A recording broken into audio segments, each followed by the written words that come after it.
Good evening, everyone. It's Thursday, isn't it? Does anyone know what date it is anymore? I think it's Thursday. We have Bruna De Palo here, one of my favorite career coaches from Seven. We did one of the most popular, actually, I think it was the most popular webinar in the series so far was with Bruna a few weeks ago on how to use this time, why it's ideal now to have a career breakthrough. And we had it was a really transformative, powerful session that we got so much amazing feedback about. So we knew we had to do something else due to popular demand. Just to congratulate Bruna as well, she just recently has been accredited as a coach. It's a BCC accreditation with the ICF. It's a lot of hard work, and it really is a huge amount of work on top of a very busy professional schedule. So well done, Bruna, for that. So just to kind of go through quickly, I'll introduce myself as always. I'm Evelyn Cotter, the founder of Seven Career Coaching, and this is essentially what we're calling the quarantine webinar series. We're running free webinars all through lockdown. We're giving you free access to watch any of the previous ones as we go, and obviously join us live on as we're doing now. And Bruna tonight is our expert and coach of choice, who will be shortly talking you through and giving you lots of practical tips, insights, and inspiration around how you can supercharge your career change during quarantine. Obviously, as we always like to just touch on, it is obviously an incredibly kind of unusual time. There is a huge amount of tragedy. There's a lot going on in the world. It's a lot for us to process. But at the same time, we're here to help you make use it constructively, and help. Coaching is always about helping you to move forward wherever you are. And sometimes that can just be a little bit of inspiration. Like some people have just contacted us and said, thank you. I got made redundant today, and just listening to you guys for an hour just gave me hope and gave me some ideas on what I could do to move forward. And, that's enough. And for some people there, you might be in a place where you're really kind of feeling motivated right now to do something significant, because what a great impetus and unusual impetus we have right now to make changes in our lives and careers. So wherever you're at, our aim is to inspire, motivate, help. Use the chat box as always. We love getting comments, questions, and anything at all. Share your circumstances, and it helps us as well to direct organically the conversation and the content as we go through, so we can make it as relevant to you as possible. So without further ado, Bruna, let's get moving. So Bruna, we were just talking before this about you were mentioning the work you're doing with your clients, and how the time that people have and the space that people have right now to reflect is one of the biggest benefits the quarantine is giving us. Do you want to talk to us a little bit more about, how we can use that and what you're seeing with your clients? Yes, Evelyn. So thank you so much for having me. It's always a pleasure. And yes, I can tell that I'm noticing with my clients, they are wisely investing this time in understanding more about themselves. It's the best thing that we can do. This is what it is. Okay, we can't change it. We can't do much. But we can always choose how to react to what happens. I'm really proud of my clients and how they're reacting.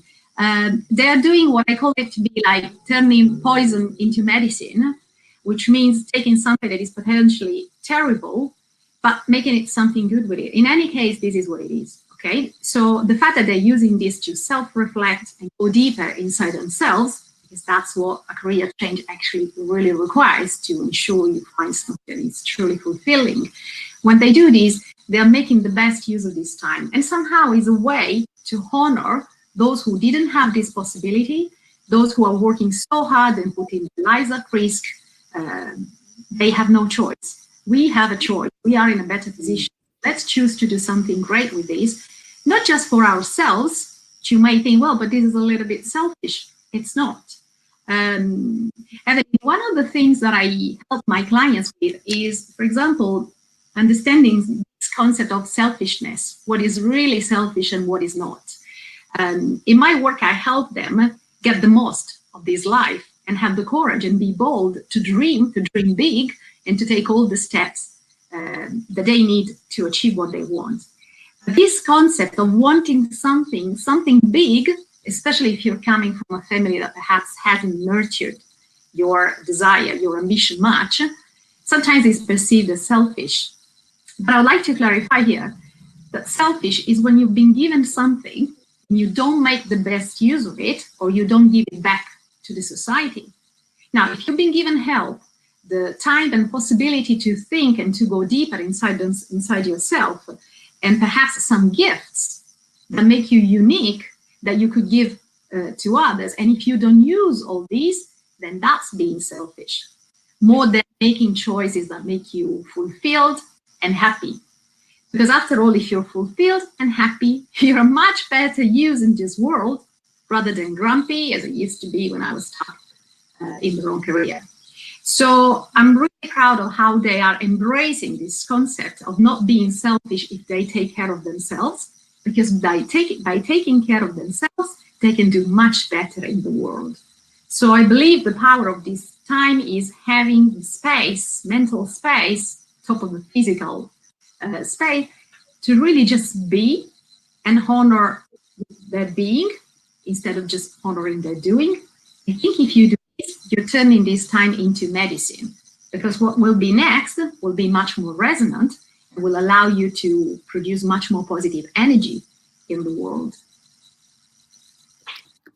Thank you. I'm just answering. Nick has said his stream wasn't able to connect. Just one of her try to refresh if you're having issues. Sometimes it can be just, we have so many people in the audience, sometimes it just blocks for no reason.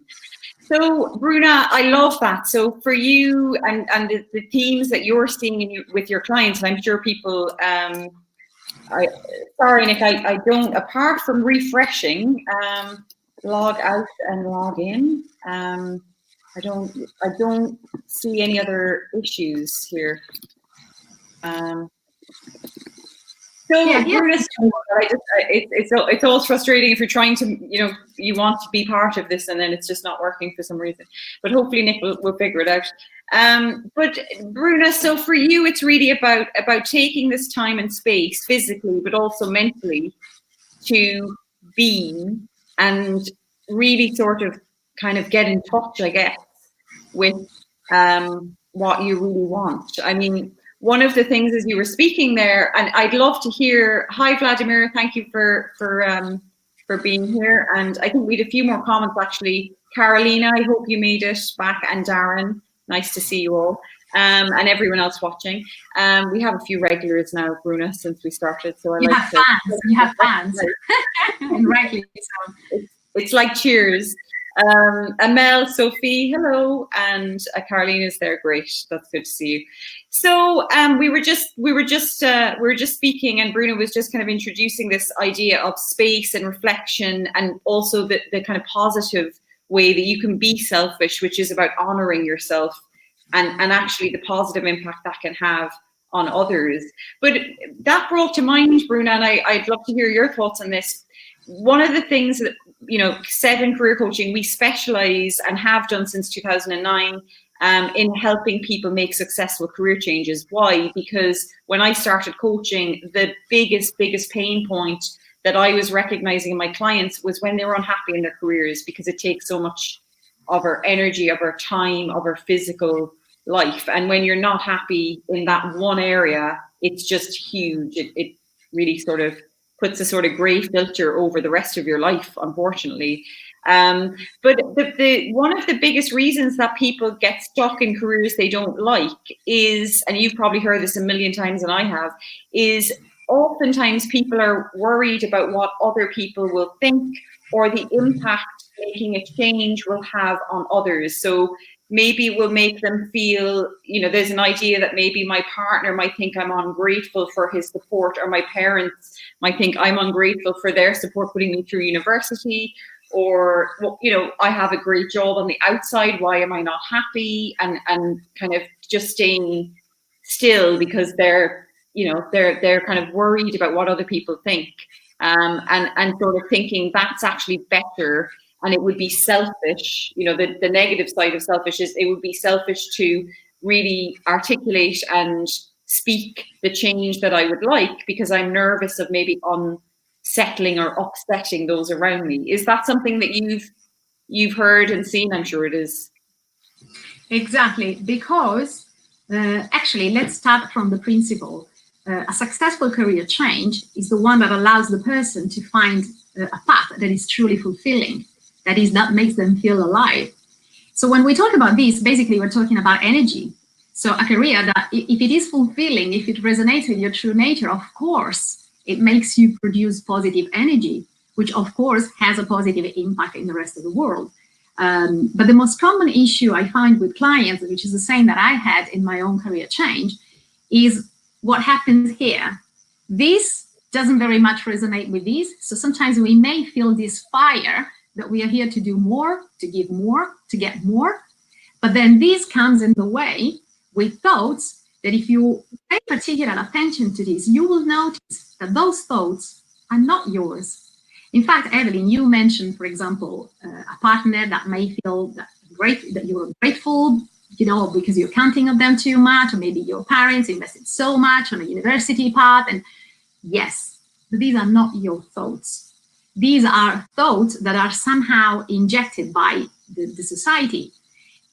Fine, we're all in this situation, but we need to learn how to separate what's our real thought and what is responding to external pressure or external expectations. So very often, a big part of the work that I do with clients is on helping them recognize what's yours and what's coming externally, and then turning these empowering beliefs into empowering ones which are more resonant with their nature. Because otherwise we live our lives, as we often do, I certainly did, in response to others' expectations. But the problem with this is, A, you're not honoring your being, and that is being ungrateful to the many lacks that you received from God, the universe, or whatever you believe in. Secondly, you're not producing positive energy. So you may give the sensation to your parents, whatever, that you are grateful, but the energy that you're putting outside, out there in the world, is not positive. So being you, not entirely you. So you can be you at 100%, but because of all this fear of judgment, fear of feeling, that they might feel that you're ungrateful, or fear of something, including fear of failure and resistance to change, and there's a lot to say here too, you're basically living at 70%. And that is what you're putting out there, because if you're not fulfilled, you can't give much. So that is the kind of selfishness I meant before. And you can't really just realize this and act differently only because you understood this. There's an internal work that you have to do to separate you from these external voices and make a real commitment to just honor who you are, whatever is the cost. Now, at the end of the day, the prize will be fulfillment, being you 100% and being steady.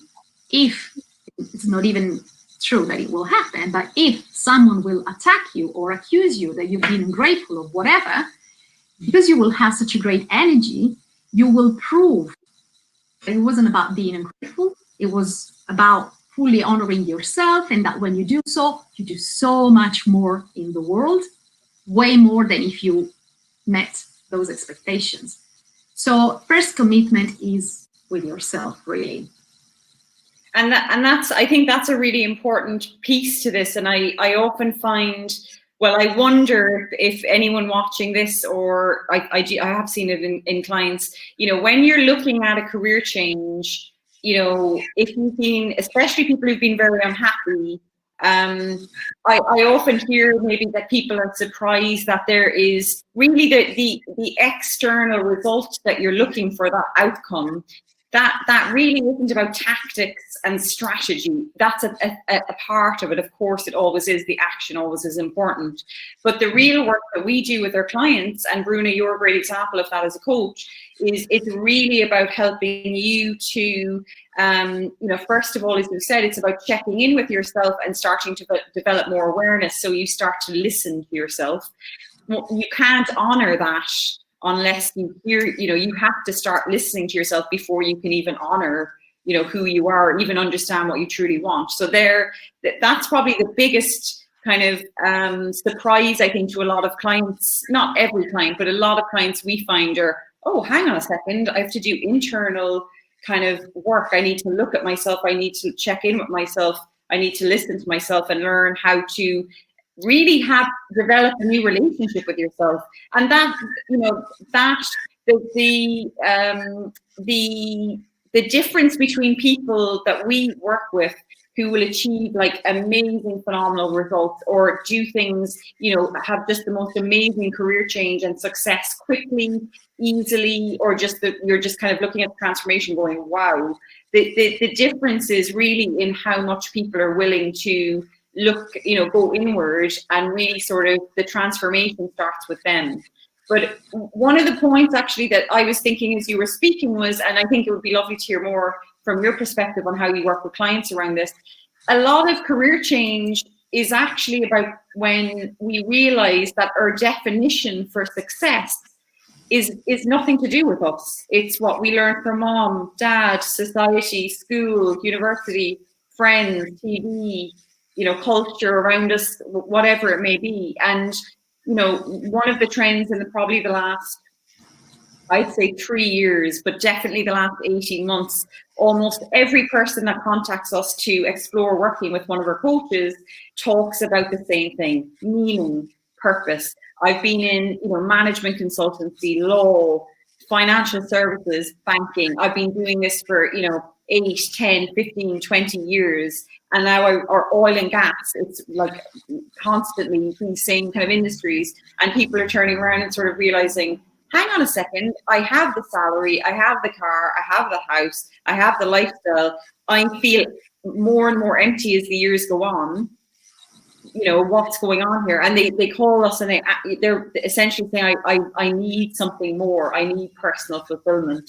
But a lot of that, Bruna, is really, it is, isn't it? And that's what quarantine is pushing us to do, is to redefine what is success to you. How can you help people watching this to redefine what success might mean to them, or get in touch with that? In fact, I have a question to add here. Success for you is one of the first questions I ask to clients when they come. I mean, we need to start from a vision, from a goal that is also motivating, inspiring, not just a fixed, a smart goal. But very often they just don't know. So the most common answer I receive to this is just, I just want to be happier. Well, but be happier, it means nothing. It means saying, when the lockdown ends, I want to travel and see something beautiful. Yeah, but there are many options that can make you, bring to see something beautiful. If you want to see a beautiful piece of art, you may say, I want to go to the Louvre and look at the Mona Lisa. That's much clearer. It gives you somehow a direction. So being just happier is not enough. Although, of course, that's what they will get in return. But we need to start from a much bigger vision and something relatable, something motivating. Because otherwise it happens like on the New Year's resolutions. Come on, we know. We start all full of enthusiasm, and 2-3 weeks after, it starts going down. Now, it doesn't mean that what we wanted, we didn't want it enough. It means that we didn't build a proper motivational strategy that would take us there. So the beauty of this time, and the way we can turn it into medicine, is by using all the time and the calmness that is bringing us by staying at home and not going to, taking the tube or taking the train and being around so much noise. All these adds up on all that we have to think about. Now, if there is so much noise, how can you explore what is in your inner world and expect that this will provide a clear answer on what would be your vision? Of course, all this work requires a lot of self-reflection, a lot of time, a lot of commitment as well, and a lot of time to go within and embrace what you will find. So this is how we can use this time most productively. And again, talking about success, I have a question for you. Not you, Evelyn, you, the audience. I can see there are some comments. What I'd like to ask is, what do you guys think is the difference between career-wise, the difference between happiness and fulfillment. Let's see if someone is keen to reply. The difference between happiness and fulfillment, and if you see a difference, or maybe you think is exactly the same. The difference between happiness and fulfillment. I'm trying to think just for myself. Fulfillment, I mean, happiness to me is so many different things. Fulfillment is, to me at least, when I close my eyes at night, when I lie in the pillow and it's just me, I have a sense of wholeness, that I feel like I used my day in a way that, you know, kind of fills me up, I think, on a personal level. I feel like it was my time, my energy was well used. I made some sort of positive impact to other people. And I feel, you know, if I were to sort of have a similar day the following day, that's sort of a good kind of sign, I guess. That would be my way of saying it. And anyone have any kind of ideas? If you feel like I put it into the chat box. What would you say is your version or your definition of fulfillment, Bruna? My definition of fulfillment is what makes you feel alive. For me, fulfillment is not about what you do, but let me read. I'm curious. Thanks, Darren. Exactly. Now, the fulfillment. We go deep on Thursdays, Darren. You know that. We go. We're not afraid of it. They are different indeed, and I think it's always important to clarify this with clients at the beginning, because otherwise they will try to follow the wrong goal. So fulfillment is not about what you do, it's about how you feel about what you do. So it's very much tied to your emotions. And your emotions, as you probably know, are energy in motion. Emotion, energy in motion. So what you feel when you feel an emotion is because some kind of energy moved into your brain. Now, your job is trying to understand what triggered that movement and how you can have more of it, so that you can have more positive emotions during the day and more positive energy. Because as you said, Evelyn, is knowing when you go to sleep that your energy has been used, that you've been alive because you make something that is important to others, or because you know that your gifts have been, how do you say in English, have been, put up. So fulfillment comes when you, in your entirety as a whole, express yourself in what you're doing, or as I like to say, that you bring who you are into what you do. So what you do is not just an activity or a task, but is a full expression of who you are, with the unique combination of things that you bring, not just your skills. I think, Evelyn, this is important because fulfillment is way more than happiness. So while happiness tends to fluctuate, and it's, it depends on many external aspects, fulfillment is that kind of sensation that stays no matter the ups and downs. Is what keeps you going in front of hardship or setbacks. So it's always important to clarify, and maybe guys, you want to think about this right now in this time. What is it you really want to achieve? Is it happiness?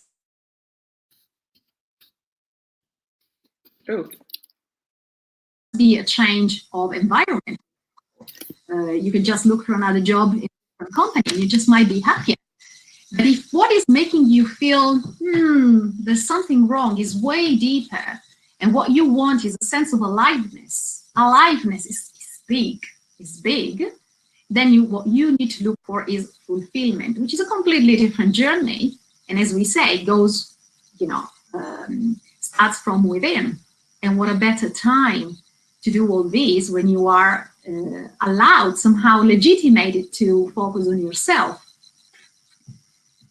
It's funny, isn't it? Because right now, of course, we have a lot of physical space. Whether or not you utilize that physical space to, take the mental space is another thing. And we know alcohol sales are through the roof, and Zoom and Netflix and, Amazon Prime and all these are obviously, area, that's how people are spending a lot of their time. But I think, if you can spend some time in nature, if you can get a notepad and pen and do some journaling on a day-to-day, they're just simple ways that you can just, kind of harvest in a way this space, because we can all go through the quarantine and just come out of it and go back to our normal lives, or as back to normal as we can post COVID-19 at least.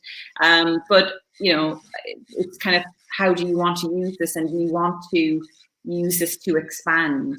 And adding on actually to a point that you were just making, I was just writing some notes about it, Bruna. That's the lovely thing. When you are fulfilled, essentially what you're describing is you're energized, aren't you?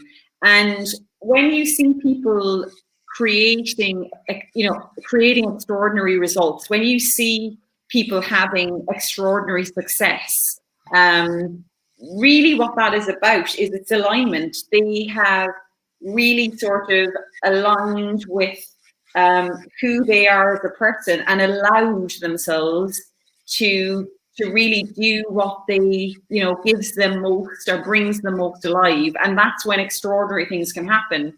The way to keep yourself small and mediocre is to really limit yourself in ways, that could be just looking at your skills, just staying comfortable or familiar. If you're somebody out there who really wants to, as you said, I think so many people that contact us, they know they have so much potential and they want to be able to tap into that so much. And they know, I think nearly always that potential can have a positive impact on the world around us. It's not just about us. We're sort of a beautiful conduit, if we're used well, that can, have huge impact.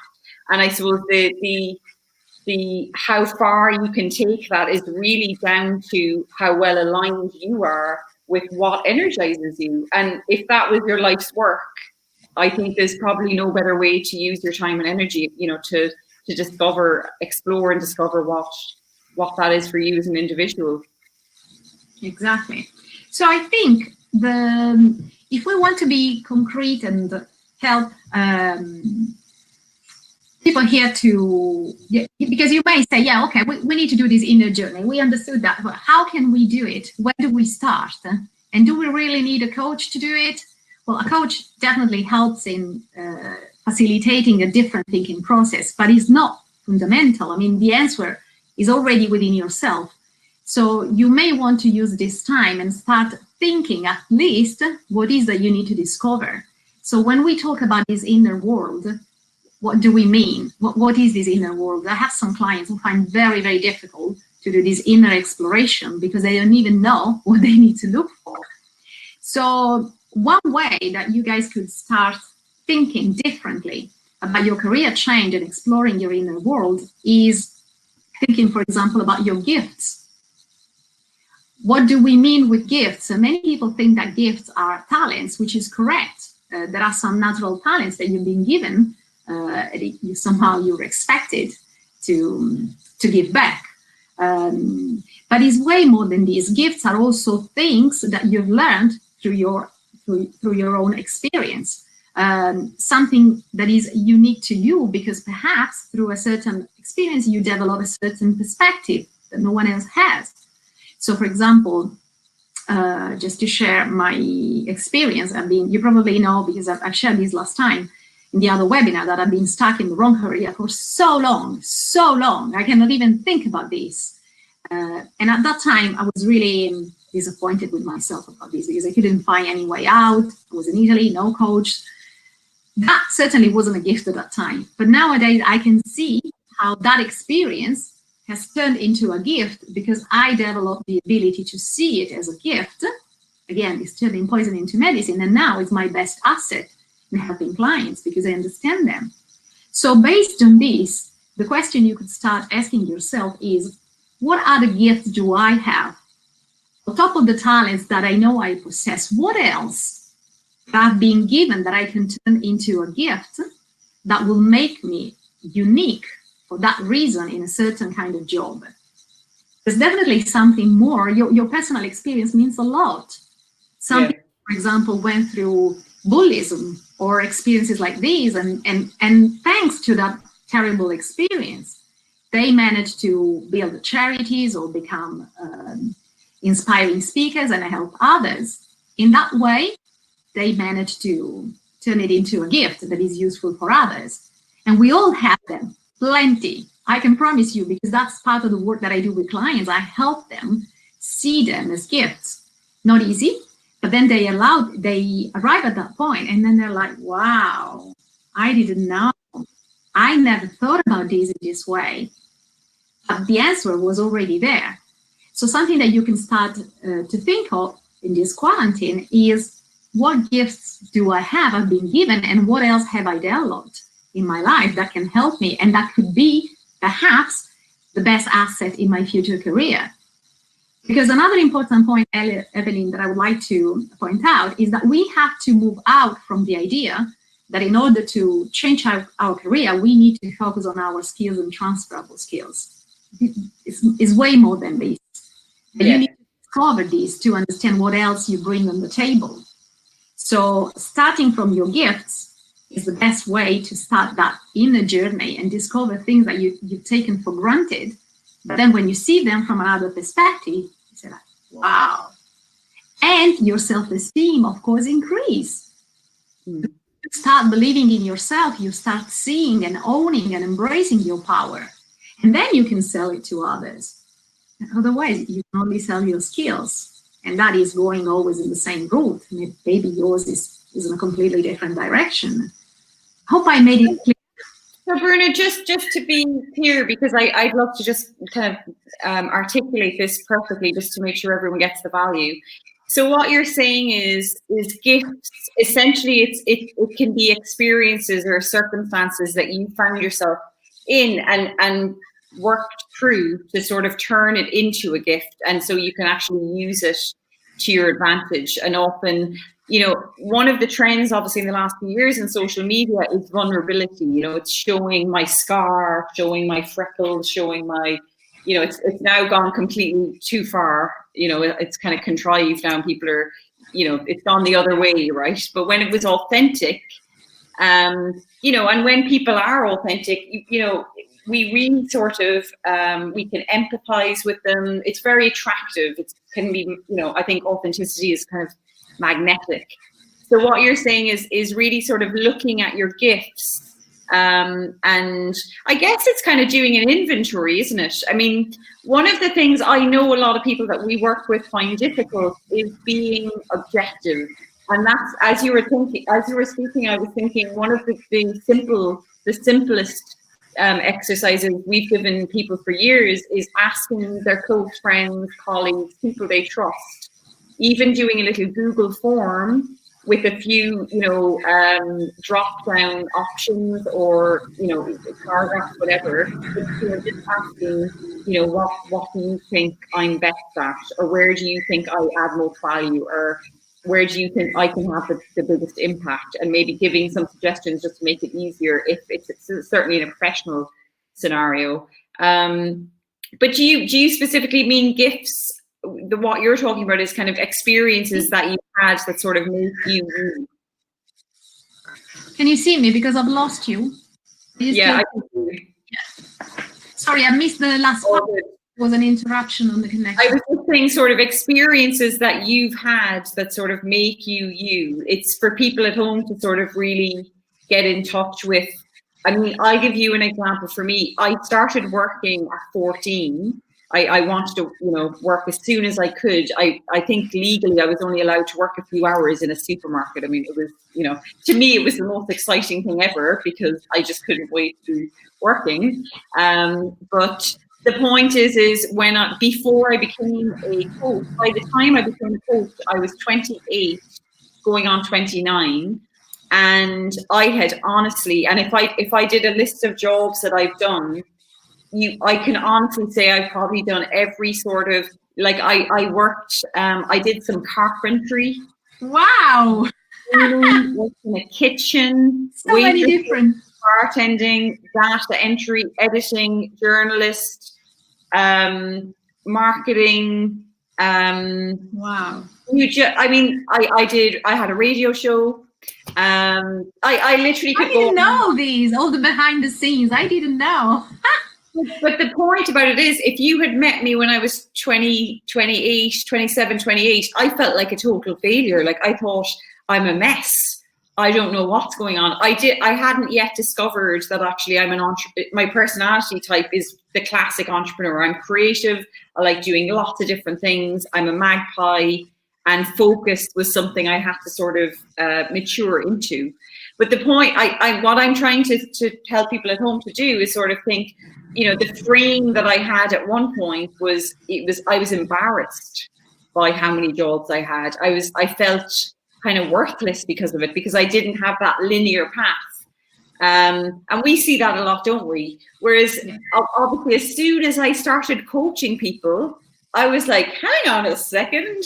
All this experience is like, I could really empathize with people being miserable in, you know, an office job, or people feeling untapped. The potential was untapped, and sort of, you know, just being lost generally, or just having done a degree in something and then feeling like, why is this career not working for me? Because I've invested like 4 or 5 years in this. But yeah, it started off as a lot of failure and was really tough going. But of course, it then became kind of my asset. An asset. Weapon. Indeed. An asset. So as you say, what we miss, we all miss, is objectivity. Again, this is a great time to know the beauty of this terrible time is not just that you have more time. Even other people have more time. Not everyone. Some people are working. I'm working a lot, and more than ever in this period. So we cannot say that everyone has more time, but certainly a big chunk of the population has more time, if not other, because even working from home, at least they don't have to commute. So the beauty of this is that you can count on the fact that others are less busy than usual. So if you want to do something, as Evelyn mentioned, that being more objective and seeing things for what they really value, for what they're really worth, instead of taking them for granted, as we all tend to do, one great way is to contact others, people who genuinely care, not those who are going to charm you. Like, you're amazing, you're fantastic. We don't need that. But we need to know, how do you see me? So today I did this with a 7 client, indeed, and he was amazed because he never thought that this was an asset, this characteristic of him that is like building bridge, using his special kind of nature and ability to talk, and building a bridge between different generations. So he never thought that if you would have asked him, what is your gift? He could have said, I'm good at socializing. When he asked this to some friends, he could see some patterns in what they say, and particularly this friend, he brought back this comment, and he was amazed, and he said, I never thought about this in this way, and I'm pleased. And his self-esteem skyrocketed, because he tends to take things for granted about himself, exactly as I did. And that's why I was stuck in the wrong career. And perhaps, Evelyn, you were worried that on your CV, all these different experiences wouldn't look good, because then recruiters think, oh gosh, she changed so much, she doesn't know what she wants, we don't like her. Yes, but look at the end. You're doing so well, so incredibly well, and you didn't have to even prepare a CV. Because as a CEO and founder of 7, you don't need it. So perhaps you spend so much time worrying about this, it wasn't needed. Again, it was those voices coming from somewhere else that were clashing with what you had inside. That is, perhaps you needed to do so many different experiences to become the smart and clever woman you are today. Mm-hmm. Be the same person. Would you run this business so well if you had 20 years of a career in one single industry? I have had several coaches that I have worked with as their clients have said that it was important for me to learn humility. So I take it on board, and I certainly have been humbled by, you know, running your own business is incredibly humbling. It is. You actually learn quite quickly that you it's a very interesting experience. So Bruna, I mean, what we're saying to people at home is, look for, you know, your talents are essentially your USPs. that your journey and experience often give you gifts that can help you to either find a new direction for career change or help you to really kind of tap into what that potential, that sense of potential that I think a lot of people have, but aren't really sure, we often don't know how to make it tangible. The kind of clues can often be in your talents and gifts. But ask friends, ask colleagues, and get objective feedback. One of I can't remember where this was, but I did a group coaching experience. I was part of the group, and we had to sort of write some positive comments for 3 of our coachees. And I remember, it's such simple things, but I remember those words, that positive things that people said about me, and I was so touched. And they weren't like groundbreakingly unusual. I mean, it was like, you're a good communicator, you're inspiring. But just because it wasn't like my family or, my boyfriend or whoever at the time, I really was able to kind of absorb it. And I think that's the point, is most people take for granted what they're good at, their natural strengths, their gifts, their talents. You're you. So it's very difficult sometimes to be fully objective or objective in any way. So let's move on. So in terms of the quarantine, one of there's 2 other points that we were making earlier. So right now there's more of a sense of community than ever before. As you were mentioning, some people are incredibly busy and much busier than usual. Other people are obviously I think a lot of people have more time actually, but it depends on their industry. So you have sort of this ideal formula between having more of a sense of community. So if you're reaching out to do strategic networking or looking for informational interviews, you have more opportunity. And I would say to people, in 3 or 4 weeks' time, or 2 months' time, the lockdown could be over, and you could be literally back on that train, getting up at 6:30, getting home at 7 or 8, gym, work, bed, whatever the order of your day is. But it's that kind of mundane, back on the treadmill sort of feeling. And this isn't going to last forever. And I mean that in a good way, like use this time now, and just remember, this isn't going to last forever. It feels kind of like forever now because the days are very long for us. But Bruna, in terms of an impetus for change, so, when you think of the why behind career change, obviously is the most important thing for anybody to articulate and get in touch with. And this is obviously, it never, like in our lifetimes, there's never been anything on this scale. Hopefully there will be never anything on this scale ever again, but we can't say for sure. But how can people use, why should people use this sort of climate to their advantage, and how can they do that? I mean, in terms of being motivated or using this to motivate themselves to make a significant change and really sort of say, look, I'm committing myself now to finding fulfillment, whatever that may be. I think it's important at this stage, especially if you do it on your own, to make measurable steps. What I mean with these is that when we talk about inner work, it's beautiful, it's inspiring, but again, what does it mean? Okay, I can think about my gifts, I can think about my peak experiences when I've been in the state of flow. State of flow means when you are so immersed in what you're doing, and this taps so much into your gifts that you completely lose sense of time and space. And that's what you want to have more into your career.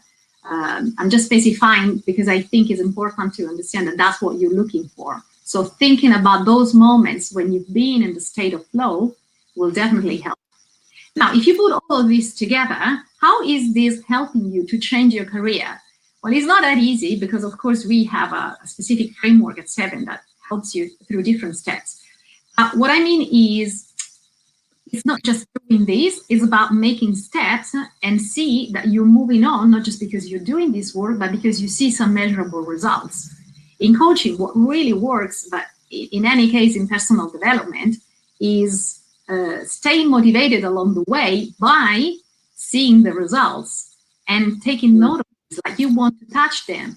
You don't want to be fulfilled only when you change your career, because it may take 1 year. If you have to requalify, it may take 2 years. It's not a strong motivator along the way unless you know that, yes, I want to do that. But along the way, you have to have a motivational strategy. So if you want to do this journey on your own, you have to pay attention to this. So this time where you can think and you have, enough, as we say, physical space, just think about what will work for you. Now, you know how you work. I can tell you how I work, how my clients work, but everyone is different. Although basis, we're all human beings and we all need the same level of balance of inspiration, motivation, and action. Because at the end, it's this that makes the difference. Inspiration and motivation are the fuel, but what really makes the difference is the action. So what you may want to do is to start creating a plan that works for you. And when I say this, I mean that it could be an Excel file, although I don't recommend it. In my opinion, the more exciting it is, the more inclined you are to take action. It can be an Excel file, it can be something that you draw, it can be something beautiful that you put, those magic sheets that you can add on the wall and you can do something with markers, whatever works for you, but you need to identify how you're going to measure, yes, I'm actually doing this inner journey correctly, I'm learning about myself. If you leave this just to your thoughts, they come and go. You process them, especially if you have some insight. And I can promise you, you can always trust your intuition. But if you don't give it space, if you don't process them and you let them go, as we always do, you've lost a bit power. So intuition is something that comes from within. So you need to nurture them, because this is part of the answer that probably you're seeking for. So if you do this inner work and you notice something, you discover something that you didn't know about yourself, an emotion, a trigger, an experience that comes to mind for some specific reason, a memory of when you've been in the state of flow, or perhaps a pattern amongst the praises that you received. If you don't have friends, or you don't want to ask to friends to give you their perspective on what are your strengths and your gift, fine. You can always go back. I hope you saved them somewhere.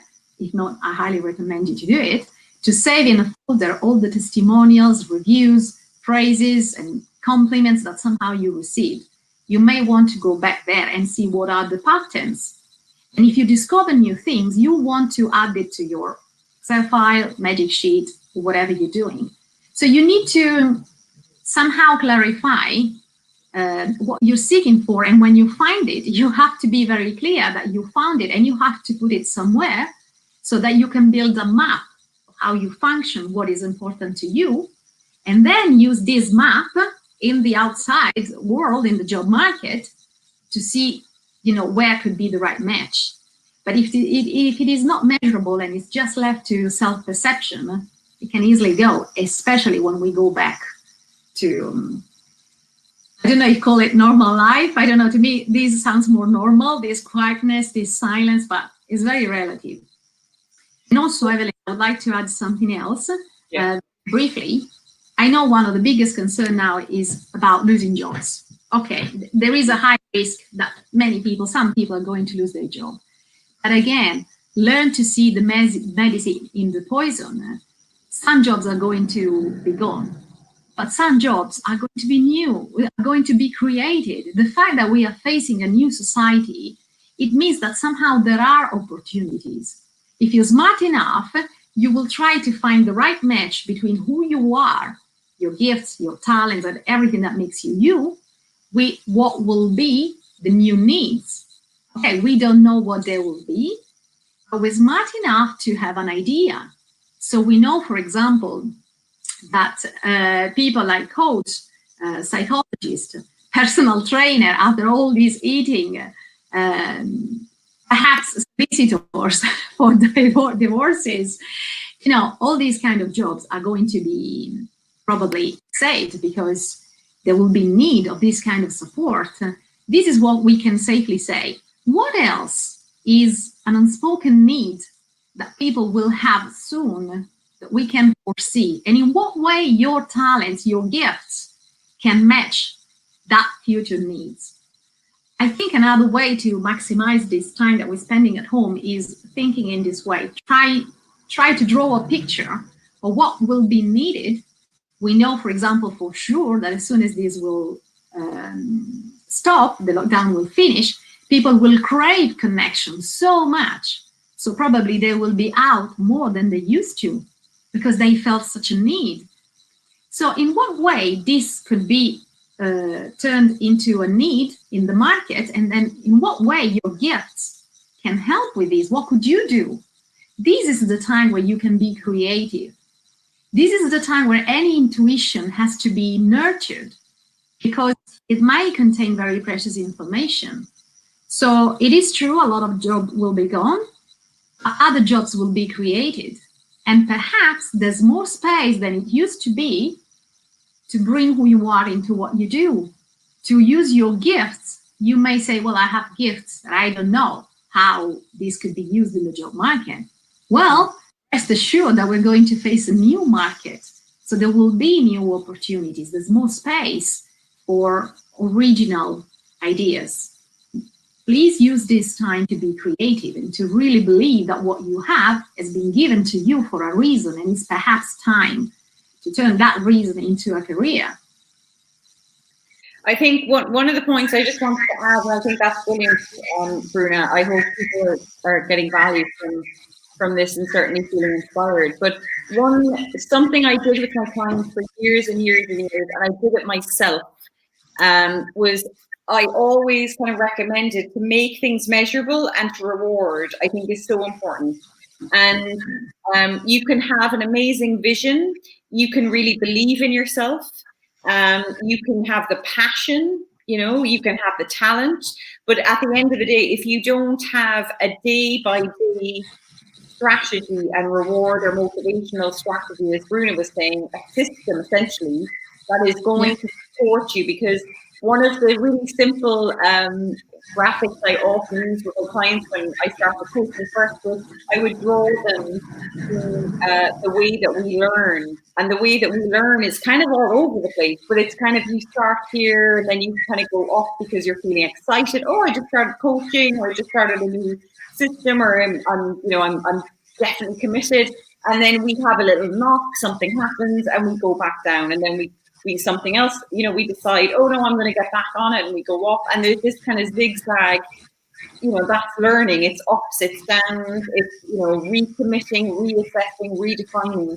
So there are always going to be times where your motivation is lagging again, and you do need to reassess and kind of recommit, and it's just a constant dialogue essentially. If you're working just on your own, like that's, I guess, the role of a great coach.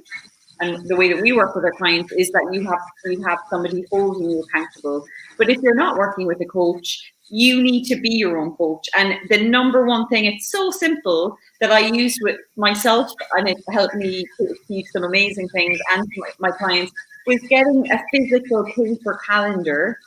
You really need to, or printing something. A few of my clients actually printed something so there was more space. And then really sort of looking at what sort of outcomes they wanted to generate, by month, by quarter, by year, and then breaking it down into the day to day. And it literally could be making a phone call. It could be updating my LinkedIn profile. It could be research. It could be spending half an hour, 20 minutes journaling and just really, working on my vision and, setting up an information entry. It doesn't need to be big things, but if you're working on this incrementally, every little action, will build up. And, I have really fond memories of working with so many clients some of whom keep in contact with me, because, what they were able to do using such simple things. But again, the accountability of a coach obviously gives you such an advantage. It holds you accountable. It accelerates, hugely the success that you can achieve. And, that's the advantage of working one-to-one with a coach. But we're just getting to time, Bruna. Let's sort of wrap up. Yes. So in terms of, I mean, to summarize the really great key points you were making, now really you're sort of inviting everybody watching and inviting people to use this time and this space to their advantage by checking in with and really sort of committing to the change that they probably, I know we're hearing from a lot of people saying, I wanted to change career all along. I just got made redundant, or I'm on furlough, or, you know, I'm able to kind of use a few months now to actually work towards my goals. But what sort of kind of lasting points do you want to leave our audience with? What kind of key point do you think people should kind of leave with today based on supercharging their career change? Just believing that the answer that you're looking for, like what is my potential and where is my ideal path, is an answer that is already there. So you don't have to sit down and think a lot. It's more about a process of unfolding, noticing the signals that your core self is sending you throughout the day, as I said, through showing you the state of flow when you are in the state of flow, through your energy levels. They increase and drops continuously. Your job is just to observe these, your intuitions, for example. Your job is to process all this, to notice, observe all these, rather than just thinking. It's not coming from thinking. Because if you think what else you could do, come on, you're overwhelmed by choices. There's so much out there. You want to find the thing that truly resonates with you. So really nurture every signal that your body is giving you. Your body is talking to you, is giving you through emotions a lot of clues. But because we've always thought about careers as business and nothing to do with emotions, we never thought really about using our emotions as a compass to drive us towards the right direction. It's more about doing and excelling and succeeding and more. Where do I excel? Well, the quality of your life is not given by how much you excel at something, but how do you feel when you do that something? So I encourage everyone to consider emotion as a great compass to understand more about yourself and where you will be a great match. And just trust that the answer that you're looking for is already there. We help you taking it out and find a match and believing it and nurturing it, but it's already there. So rest assured that the job to do is just uncovering, not just creating. I love that. I think that's really reassuring for people as well. Is you know, that's what great coaching is. We're guides. You know, you're actually the expert on you and the answers that you use. That's why when people kind of talk about advice, with coaching, actually, coaching isn't about giving advice. That's not really coaching.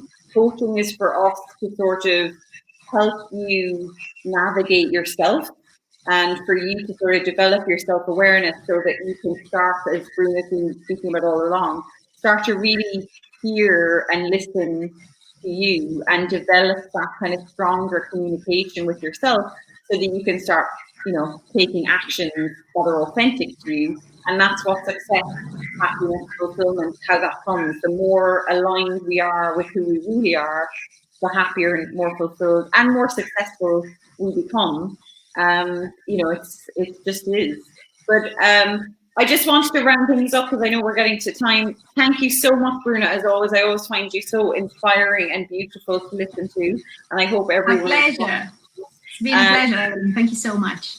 And just to say to everyone, obviously, we are here on behalf of 7 Career Coaching. We are doing a quarantine-free webinar series for the entire time of lockdown. We've already had lots and lots of amazing experts and coaches from our team giving you free tips, advice, insights, motivation, whatever you can. We've had all sorts of different formats as well. There's CV and LinkedIn sessions that were really interactive and very sort of kind of practical, and then of course we have lovely conversations and sorts of similar types of sessions as we have with Bruna, which we know were kind of designed more for inspiration and motivation.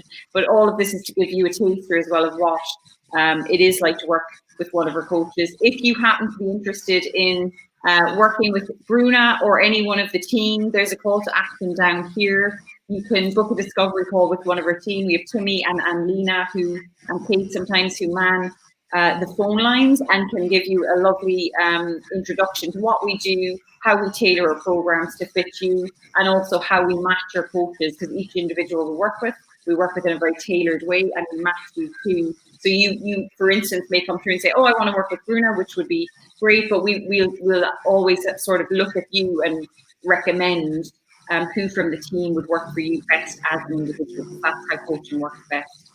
So if you're interested in that too, you can book a call below. And the other thing I just shared, an Ikigai animation that we did quite a while back around purpose. It's just on our Instagram that people can kind of check out. The other thing I would love to be cheeky and ask is if you want to know anything that we are doing. So right now, we're introducing Instagram Live. So we're going to be doing a weekly Instagram Live Q&A session with one of our coaches every week. And we're also introducing just because it's kind of come through the webinars, we're introducing some really fun LinkedIn and CV live reviews, just kind of like speed reviews of people's LinkedIn or CVs, kind of interactive, because it's been really successful, the ones we've done so far. So for all the updates and anything about that, do follow us on Instagram, because we'll be sharing the schedule there. And you can, get access to our experts for free, ask them your questions, and maybe we'll be able to help you in some kind of significant way.